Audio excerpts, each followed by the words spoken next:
أنفسنا ومن سيئات أعمالنا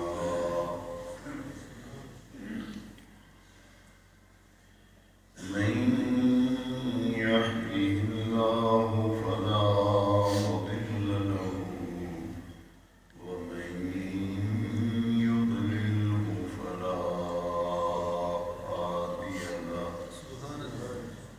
ونشهد أن لا إله إلا الله وحده لا شريك له ونشهد أن سيدنا ومولانا ومرجعنا ومأوانا محمدا عبده ورسوله صلى الله تعالى عليه وعلى آله وأصحابه أجمعين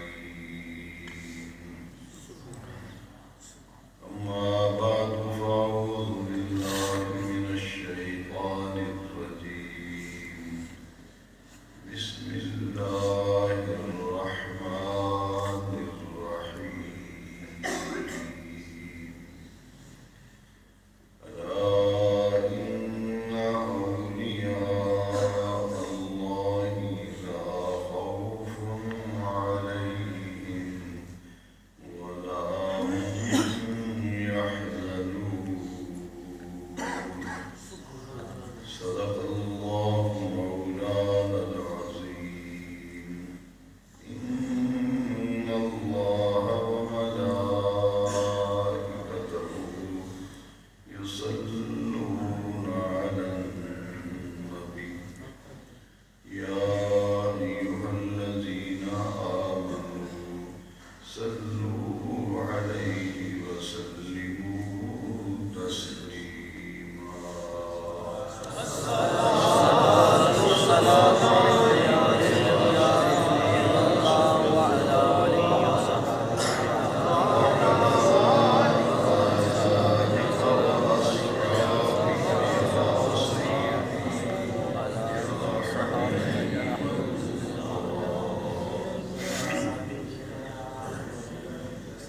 قابل صد احترام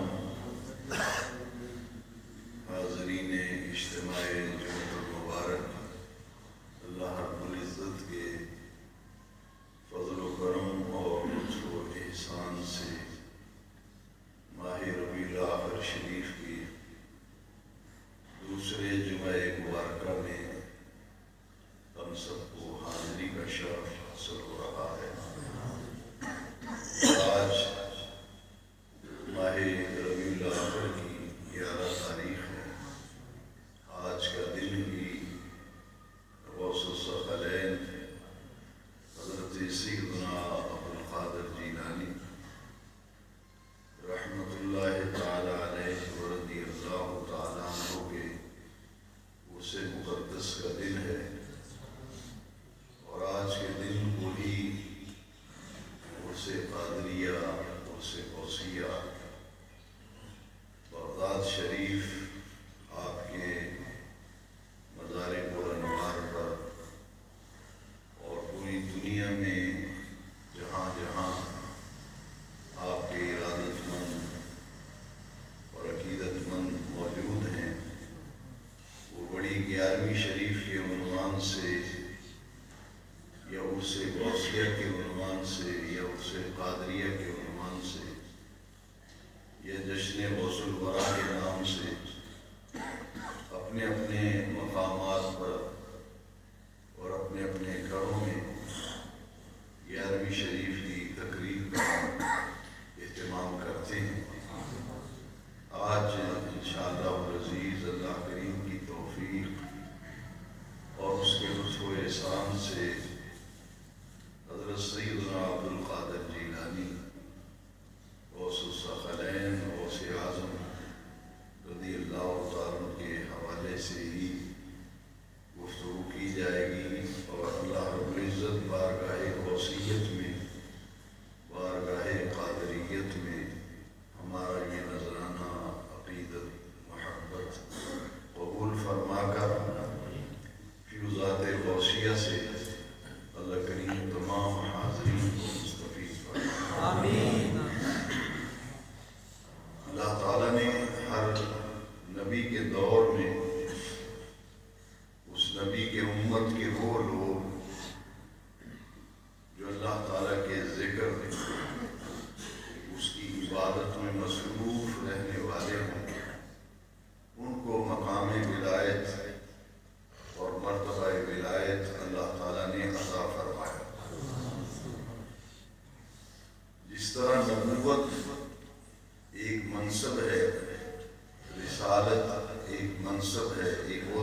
بنیادی وجہ یہ ہے کہ ہر مہینے عورت کو ان دنوں میں سے گزرنا پڑتا ہے، جن ایام میں، جن دنوں میں اس کا جسم جو ہے وہ ناپاک ہوتا ہے، وہ نماز نہیں پڑھ سکتی، قرآن مجید کو چھو نہیں سکتی۔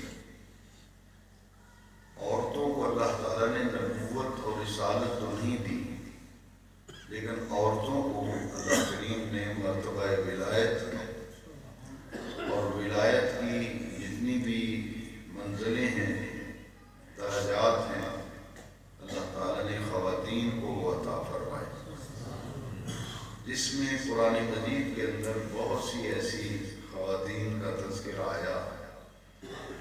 حضرت آسیہ کا ذکر قرآن میں ہے، حضرت مریم کا ذکر قرآن میں ہے، حضرت حاجرہ، حضرت سارہ کا ذکر قرآن میں ہے۔ تو یہ سب خواتین جن کو اللہ نے مقام ولایت عطا کیا، ان میں حضرت مریم سلام اللہ علیہا، قرآن مجید میں اللہ تعالیٰ نے ان کے متعلق ارشاد فرمایا کہ عیسیٰ علیہ السلام کی جو والدہ ہیں یہ اونچے درجے کی ولیہ ہیں۔ سبحان اللہ۔ ولایت کا اعلیٰ ترین مقام اللہ تعالیٰ نے حضرت مریم کو عطا فرمایا۔ اسی طرح مختلف ادوار میں، ہر دور، ہر زمانے میں عورتوں کو ولایت، صالحیت اللہ تعالیٰ نے عطا فرمائی۔ نبی کریم علیہ السلام کی ازواج مطہرات اور حضور کی تمام صاحبزادیاں، حضور کی تمام ازواج مطہرات، ان کو مرتبہ ولایت عطا کیا۔ اسی لیے اللہ تعالیٰ نے 22ویں پارے میں قرآن مجید میں فرمایا، یا نساء النبی لستن کاحد من النساء، یا نساء النبی، اے میرے پیارے نبی صلی اللہ علیہ وسلم کے گھر والیوں، اے میرے محبوب کی ازواج، لستن کاحد من النساء، آپ دوسری عورتوں میں سے کسی عورت کی طرح نہیں ہو۔ یعنی دوسری عورتوں سے اللہ تعالیٰ نے آپ کو ممتاز کیا ہے، چنا ہے، نیکی کے لیے، تقویٰ کے لیے، پرہیزگاری کے لیے اللہ کریم نے تمہیں چن لیا ہے۔ اور حضرت مریم کو بھی اللہ نے چنا، اور قرآن مجید فرمایا، ان اللہ اصطفاکی علی نساء العالمین، اللہ کریم نے فرمایا، اے مریم، ہم نے دنیا کی تمام عورتوں پر تمہیں فضیلت دی ہے، اور اس فضیلت کے لیے اللہ تعالیٰ نے تمہیں دنیا کی تمام عورتوں میں سے اللہ نے تمہیں چن لیا۔ تو مرتبہ ولایت ایک باقاعدہ منصب ہے، ایک عہدہ ہے۔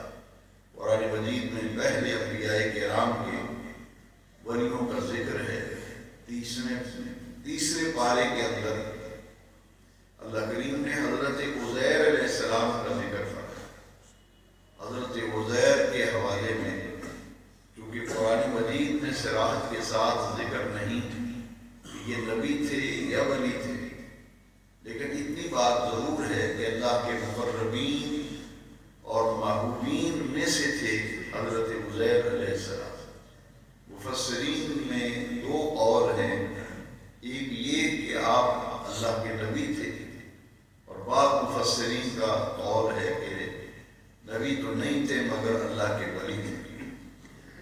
اسی طرح حضرت خضر علیہ السلام کا واقعہ قرآن میں ہے، ان کے متعلق بھی مفسرین کی رائے یہ ہے کہ وہ اللہ کے ولی تھے۔ حضرت سلیمان علیہ السلام کی امت کے اولیاء کا ذکر قرآن میں ہے۔ اللہ تعالیٰ نے اپنے محبوب نبی آخر الزمان خاتم النبیین صلی اللہ علیہ وسلم کی امت میں جن لوگوں کو یہ منصب، یہ عہدہ، یہ مقام اور مرتبہ عطا فرمایا، انہیں اللہ کریم نے قرآن مجید میں کئی ناموں سے انہیں ذکر کیا ہے۔ یہ مختلف نام اولیاء اللہ کے قرآن میں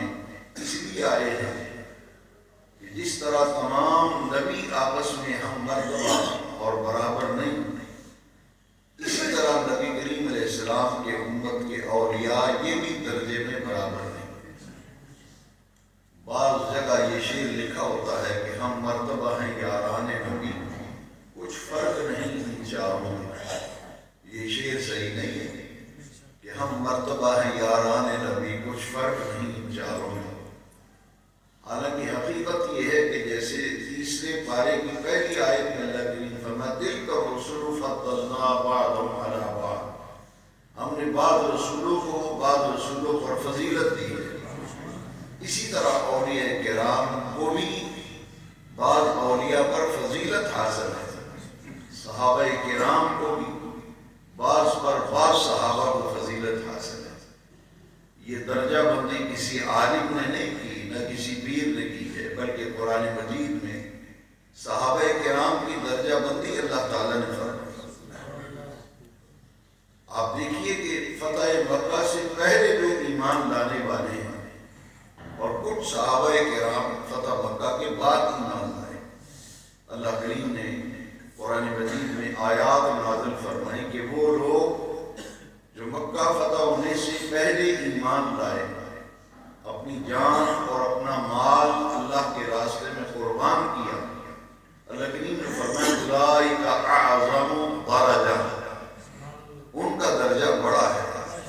اور جو فتح مکہ کے بعد ایمان لائے انہوں نے اتنی تکلیفیں نہیں اٹھائی، اتنی اذیتیں نہیں جھیلی، جتنی مشقتوں، مصیبتوں، پریشانیوں اور دکھوں کا سامنا مکہ فتح ہونے سے پہلے صحابہ کرام نے کیا۔ اللہ کریم نے ان کا درجہ بڑا کیا اور بلند کیا، اور وجہ بھی بیان فرمائی، ان کی قربانیاں دین کے لیے زیادہ ہیں، اس لیے اولئک اعظم درجہ، ان کا درجہ بڑا ہے۔ اور جو فتح مکہ کے بعد ایمان لائے کوئی ان کو حقارت کی نظر سے نہ دیکھے، اس لیے اللہ تعالیٰ نے فرمایا وَكُلًّا وَعَدَ اللَّهُ الْحُسْنَى۔ اسی آیت کا اگلا حصہ ہے، جو فتح مکہ سے پہلے ایمان لائے ان کا درجہ بڑا ہے، اور جو فتح مکہ کے بعد ایمان لائے ان کو کوئی حقارت سے نہ دیکھے، اس لیے فرمایا جو پہلے ایمان لائے یا بعد میں ایمان لائے ہیں تو حضور کے صحابہ، اس لیے فرمایا وَكُلًّا وَعَدَ اللَّهُ الْحُسْنَى، ان سب سے اللہ نے حسن سلوک کا وعدہ فرمایا۔ اسی طرح اولیاء کرام کے درجات ہیں، ترتیب کے اعتبار سے سب سے زیادہ فضیلت خلفائے راشدین کی ہے۔ تمام صحابہ کرام میں سے سب سے اونچا اور بڑا درجہ خلفائے اربعہ کا ہے، اور خلفائے اربعہ میں بھی فضیلت کے درجات ہیں۔ سب سے افضل حضرت ابوبکر ہیں رضی اللہ عنہ، پھر حضرت عمر ہیں، پھر حضرت عثمان ہیں، پھر حضرت حیدر کرار علی شیر خدا ہیں۔ یہ فضائل کے اعتبار سے وہی ترتیب ہے جو خلفائے راشدین کی ترتیب ہے، لیکن حضرت سیدنا ابوبکر صدیق رضی اللہ تعالیٰ عنہ فضیلت انہوں نے حاصل کی، لیکن نبی کریم علیہ السلام کے محبوب ہونے میں حضرت حیدر کرار کو اعلیٰ درجہ عطا کیا، اس لیے افضل اور احب دونوں اس میں تفضیل کے صیغے ہیں۔ افضل کا معنی ہے سب سے زیادہ فضیلت والا، اور احب کا معنی ہے سب سے زیادہ محبت پانے والے۔ فضیلت حضرت ابوبکر صدیق نے پائی، لیکن سب سے بڑھ کر حضور کی محبت کو مولا علی نے پایا۔ اس کے بعد پھر وہ 10 صحابہ کرام جن کا نام لے کر حضور نے جنت کی بشارت، انہیں عشرہ مبشرہ کہا جاتا ہے۔ اور یاد رکھیے چاروں خلفائے اربعہ یہ اس فہرست میں بھی شامل ہیں جن کے نام لے کر حضور نے انہیں جنت کی بشارت دی۔ لہذا جو خلفائے اربعہ کو فضیلت حاصل ہے وہ بھی ان چاروں ہستیوں کو حاصل ہے، اور جو عشرہ مبشرہ کو فضیلت حاصل ہے وہ بھی ان چاروں کو حاصل ہے۔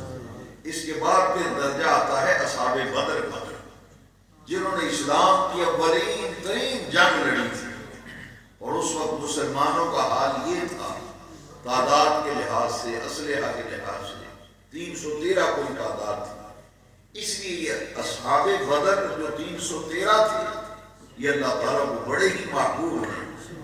اس لیے کہ ان کے نام کا وسیلہ دے کر اور ان کے نام کو اگر ورد کے طور پر پڑھ کر دعا مانگی جائے تو وہ بھی قبولیت کے لیے مجرب ہے، کیونکہ خدا کی زمین پر ان سے بڑھ کر اللہ کو اور کوئی پیارا نہیں، جنہوں نے اپنی جان ہتھیلی پہ رکھ کے اپنے سے 3 گنا زیادہ مسلمان 313 تھے اور مکہ کے کافر جو اکٹھے ہو کے آئے ان کی تعداد 1000 کے قریب تھی، تو تعداد میں اپنے سے 3 گنا زیادہ تعداد سے ٹکرانے والے اور بے سر و سامانی کا یہ عالم ہے کہ لڑنے کے لیے تلوار نہیں، سواری کے لیے جانور نہیں، تو اس بے سر و سامانی کے عالم میں حق اور باطل کے پہلے مارکے میں انہوں نے قربانیاں دی، اس لیے اس کے بعد اصحاب بدر کا درجہ ہے۔ اسی طرح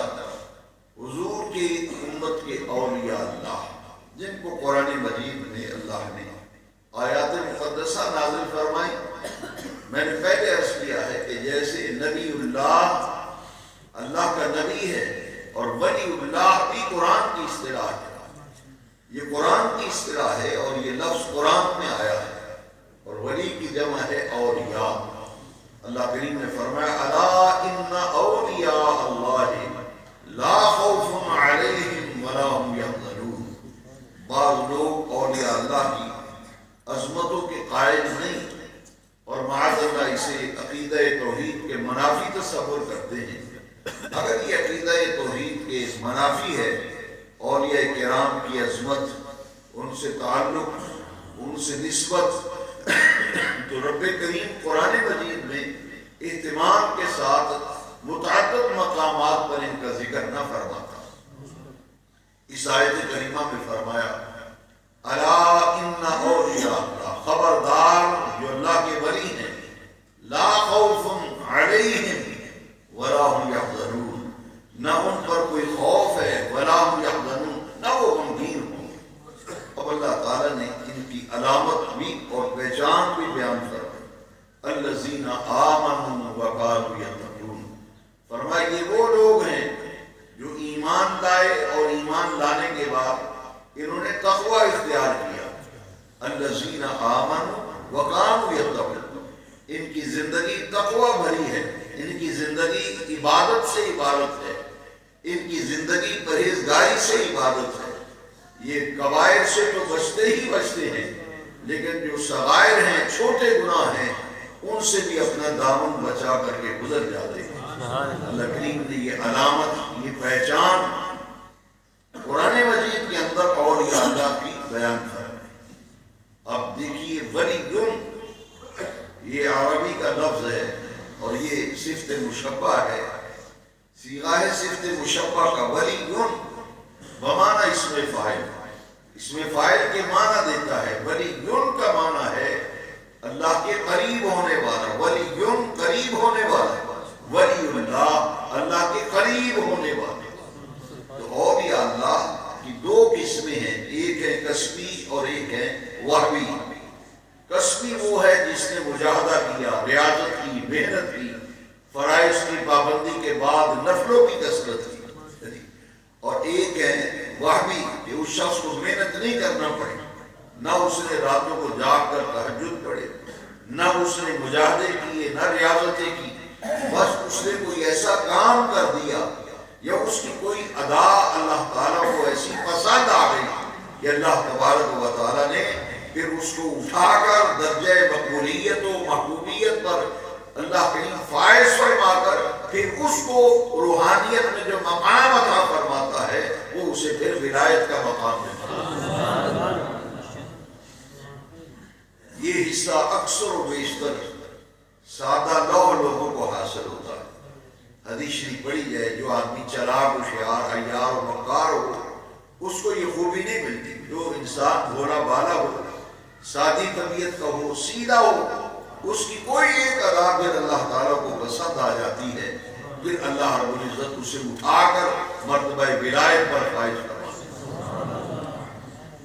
اور ولایت کی ایک قسم وہ ہے، ایک تو ولی وہ ہے جن کو خود علم ہو جاتا ہے کہ میں اللہ کا ولی ہوں، اس کو روشنی عطا کر دی جاتی ہے۔ اس کو مشاہدات کرائی جاتی ہیں۔ کچھ ایسے اولیاء اللہ ہیں جن کو خود علم نہیں ہوتا کہ میں اللہ کا ولی ہوں، لیکن اللہ کے ہاں اس کو مرتبہ ولایت حاصل ہوگا۔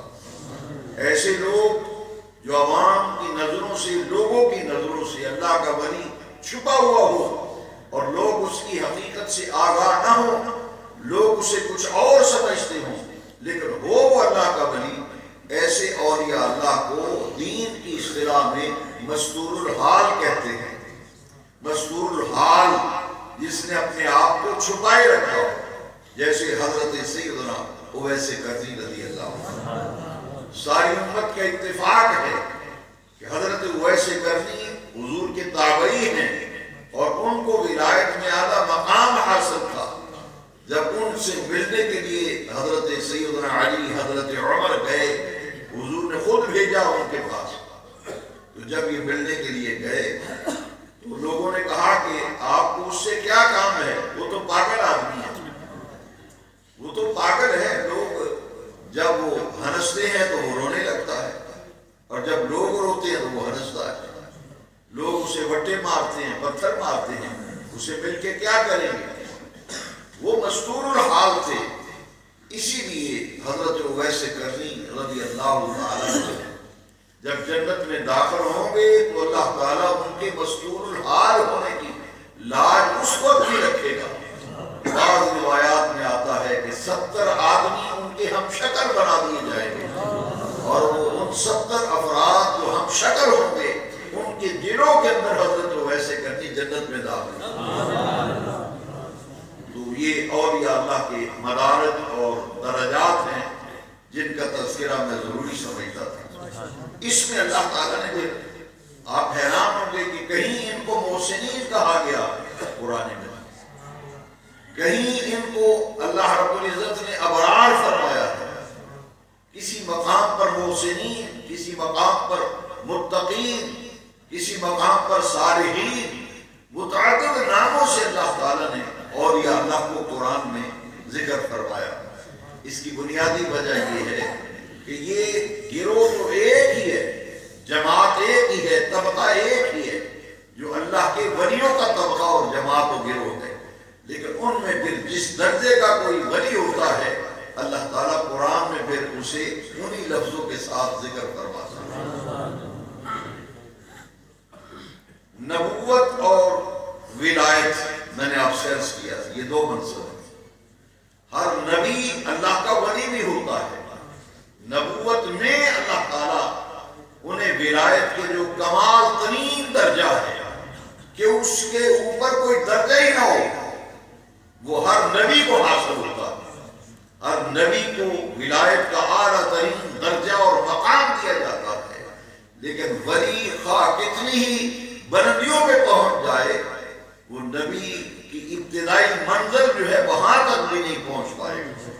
اور یاد رکھیے پھر اولیاء کرام کے جو درجات ہیں ان میں سب سے افضل اور اعلیٰ صحابہ کرام اور اہل بیت اطہار۔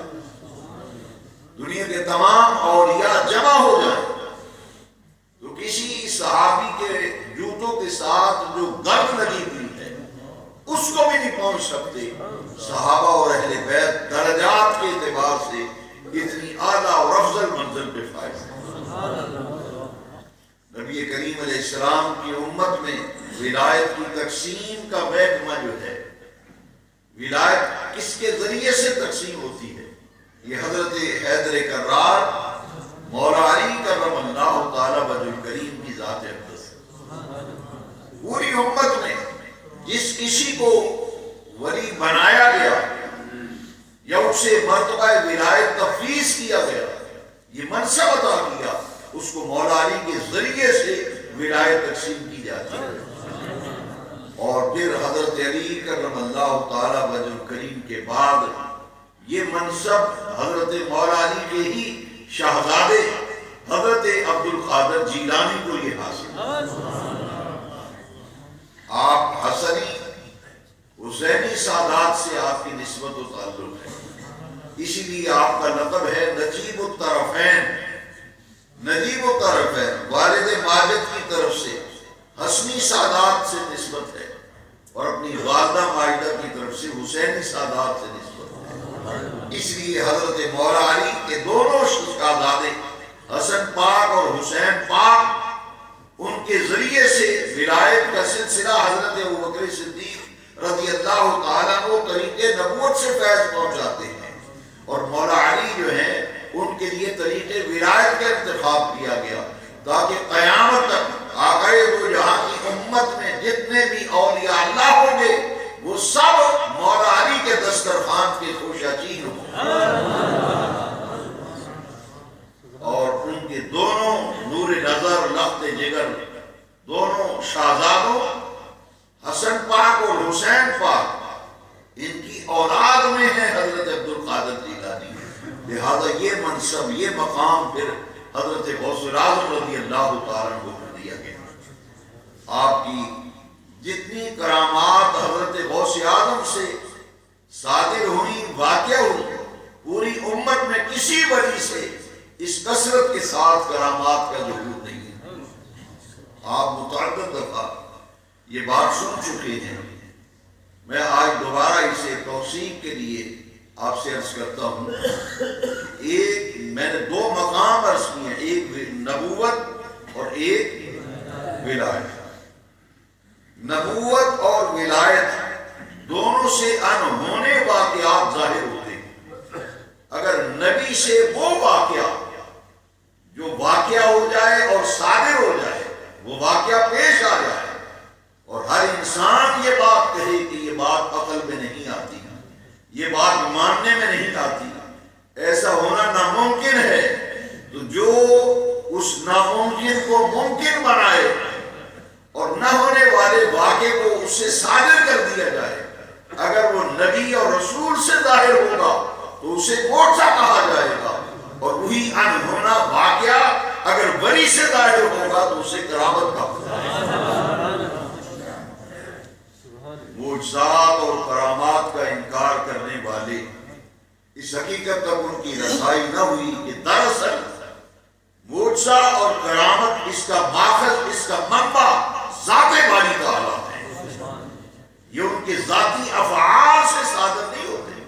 نہ معجزہ نبی کے ذاتی افعال سے صادر ہوتا ہے، نہ کرامت ولی کے ذاتی افعال سے صادر ہوتی ہے، بلکہ یہ سب عطائی چیزیں ہیں، اور عطا کرنے والا کون ہے؟ اللہ رب العزت۔ رب کی عطا، میں اس کے لیے دو تین اصطلاح استعمال کروں گا۔ رب کی عطا اگر نبی کے ذریعے کسی کو ملے تو اسے معجزہ کہتے ہیں، اور رب کی عطا ولی کے ذریعے کسی کو ملے اسے کرامت کہتے ہیں۔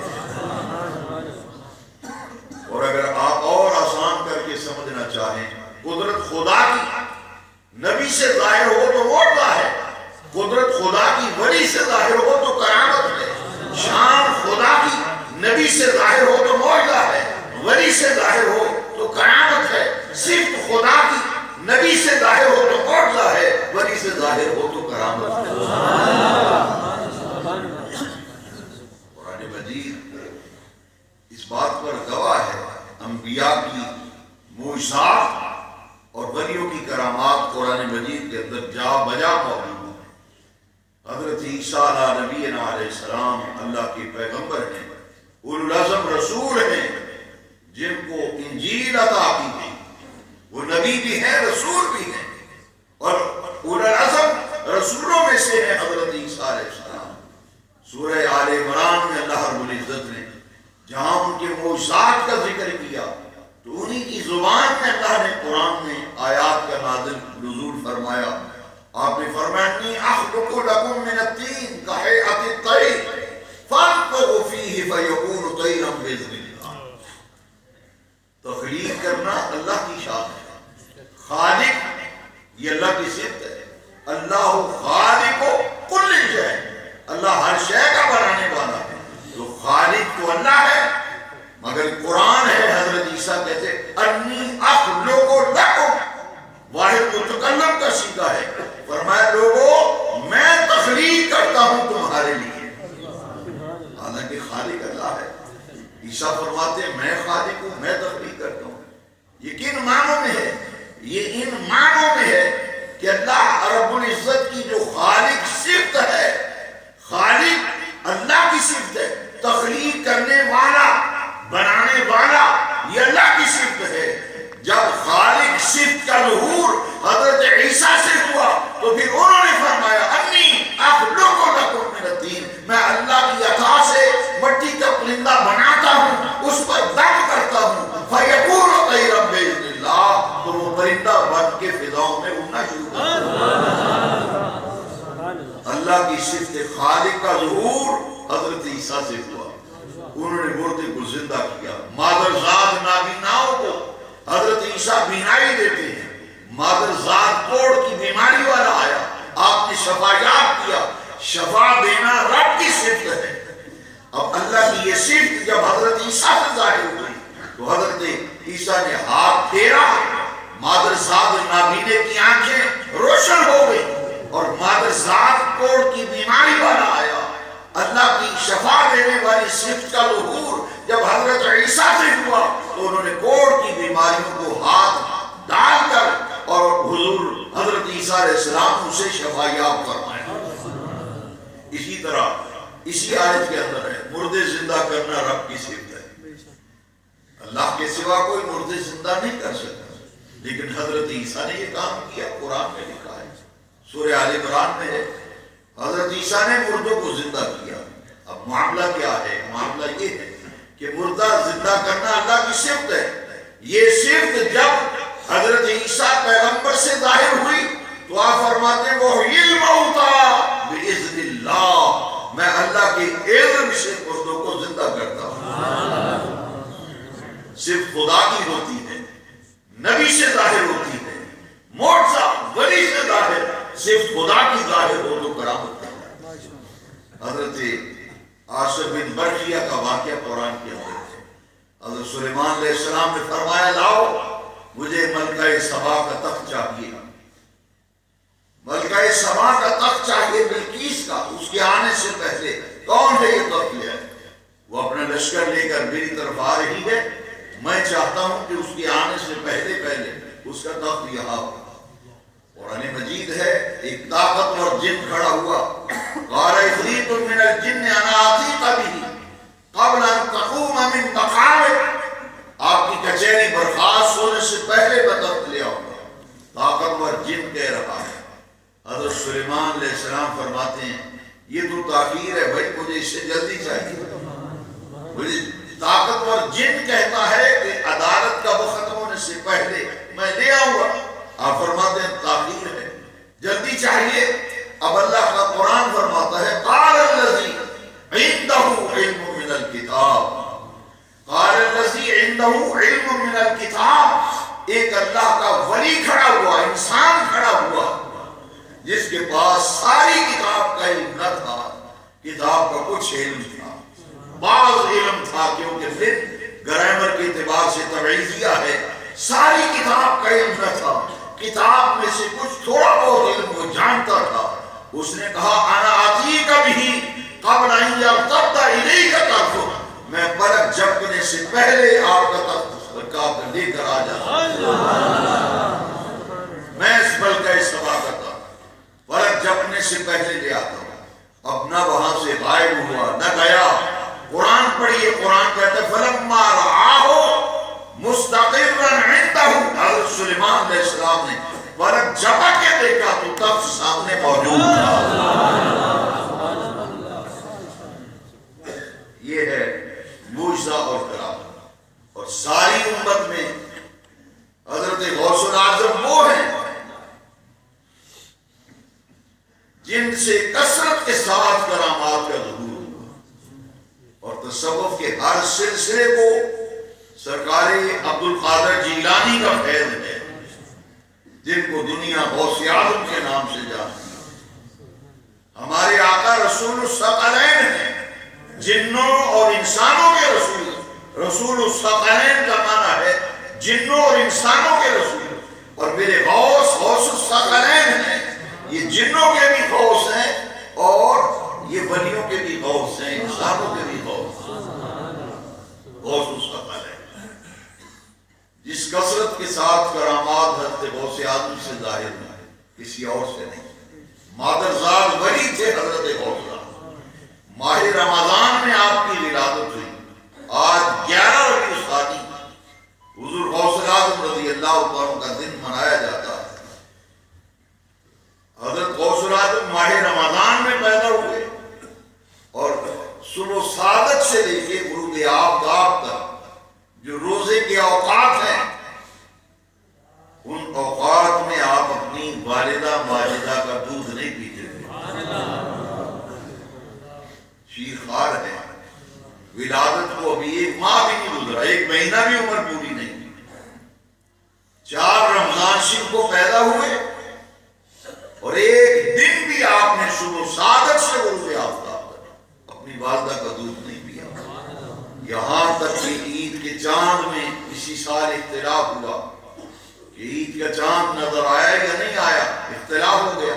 لوگوں نے کہا کہ عیدان میں ایک سادات کے گھرانے میں ایک بچہ پیدا ہوا ہے جو روزے کے اوقات میں اپنی والدہ کا دودھ نہیں پیتا، جاؤ جا کے معلوم کرو۔ آج اگر انہوں نے اپنی امی جان کا دودھ نوش فرما لیا ہے تو پھر سمجھ لو آج عید کا دن ہے، اور اگر دودھ نہیں پیا تو سمجھ لینا آج 30واں روزہ ہے۔ جان کے ہونے نہ ہونے کا فیصلہ حضرت عبد القادر جیلانی کے دودھ پینے نہ پینے پر فیصلہ کیا گیا۔ اور آپ جب مکتب میں پڑھنے کے لیے جاتے تھے، حضرت غوث اعظم فرماتے ہیں مجھے غیب سے ندائیں آتی تھی، الیک یا مبارک، اے برکتوں والو ادھر تشریف لے آؤ۔ اور غیب سے آوازیں آتی تھی، فرشتے ملائکہ حضرت عبد القادر جیلانی کے ساتھ مکتب تک چھوڑنے جاتے تھے، اور واپسی پر مکتب سے لے کر گھر پہنچانے ملائکہ آیا کرتے تھے۔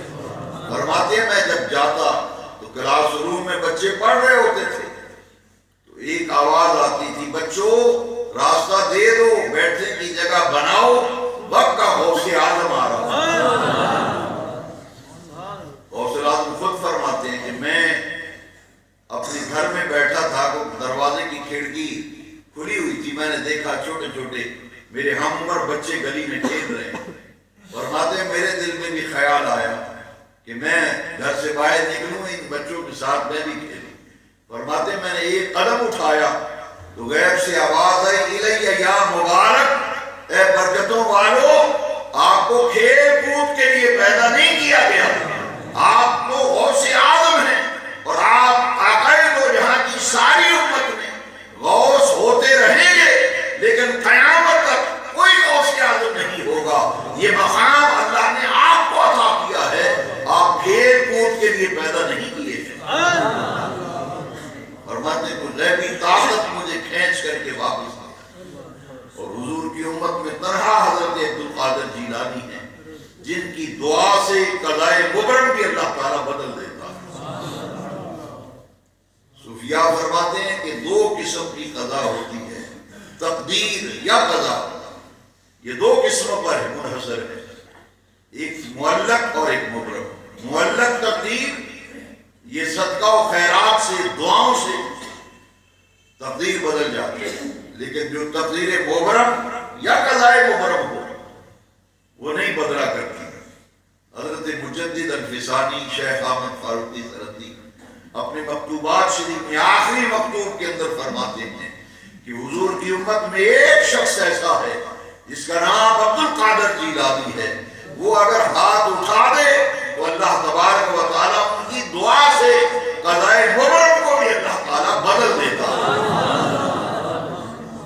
حضرت غوث اعظم نے فرمایا میں نے اپنے رب سے ایک عرض کی، رب سے التجا کی اور دعا مانگی، باری تعالیٰ جو میرے سلسلے سے وابستہ ہو اس کو اس وقت تک موت نہ آئے جب تک اس کا خاتمہ ایمان پر، اس کو توبہ کی توفیق ملے، اس وقت تک موت نہ آئے کہ جب تک وہ توبہ نہ کر لے، اس کو موت اس وقت آئے جب توبہ کر لے، اور جب وہ توبہ کرے تو اس کا خاتمہ پھر ایمان پر۔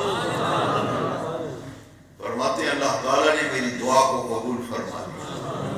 حضرت سیدنا عبد القادر تمام سلاسل طریقہ، چشتی، نقشبندی، قادری، سہروردی، سب یہ غوث اعظم سے فیض یافتہ۔ خواجہ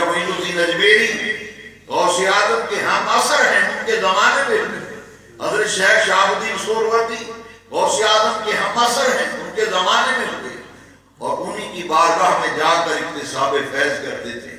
حضرت شاہ بہاؤ الدین شاہ نقشبند آپ 150 سال بعد ہوئے غوث اعظم، آپ کے پاس بھی غوث اعظم کا ہی فیض ہے۔ فرماتے ہیں جب بخارا کی سرزمین سے میں گزرا تو شاہ بہاؤ الدین شاہ نقشبند یہ بخارا شہر کے رہنے والے تھے، ان کی پیدائش میں بخارا میں ہوئی تھی، آپ گزر رہے تھے غوث اعظم، فرماتے ہیں مجھے اس سرزمین سے ایک ایسے مرد درویش کی خوشبو آ رہی ہے جو میرے 150 سال بعد پیدا ہوگا اور میں نے اپنا فیض عالم روحانیت میں اسے منتقل کر دیا۔ حضرت غوث اعظم شہنشاہ بغداد رضی اللہ تعالیٰ، آج آپ کا حسن مبارک ہے، اور یاد رکھیے یہ 11ویں شریف اس کا فلسفہ کیا ہے؟ ہر چاند مہینے کی 11 تاریخ کو حضرت عبدالقادر جیلانی وعد و نصیحت فرمایا کرتے تھے اور آخر میں ہلکا ذکر کرواتے اور پھر جتنے بھی حاضرین ہوتے ان کو حضور نبی کریم علیہ السلام کی طرف سے آپ کھانا کھلاتے تھے، فرماتے تھے یہ کھانا سید عالم علیہ السلام کی طرف سے میں تقسیم کر رہا ہوں۔ ساری زندگی حضرت عبدالقادر جیلانی دین کی دعوت و تبلیغ کی، درس و تدریس کی، اور جو لنگر پکایا 11 تاریخ کو نبی کریم علیہ السلام کا، وہ درجہ قبولیت کو پہنچا۔ اب غوث پاک وصال فرما گئے، اسی لنگر کی نسبت غوث اعظم سے ہو گئی اور اس کا نام 11ویں شریف پڑ گیا کہ ہر 11 تاریخ کو غوث الاعظم درس قرآن و حدیث، حلقہ ذکر اور حضور سید عالم علیہ السلام کی طرف سے لنگر پکاتے تھے۔ اللہ نے قرآن میں وعدہ کیا ہے فَاذْكُرُونِي أَذْكُرْكُمْ، تو میرا ذکر کرو میں تمہارا ذکر کروں گا۔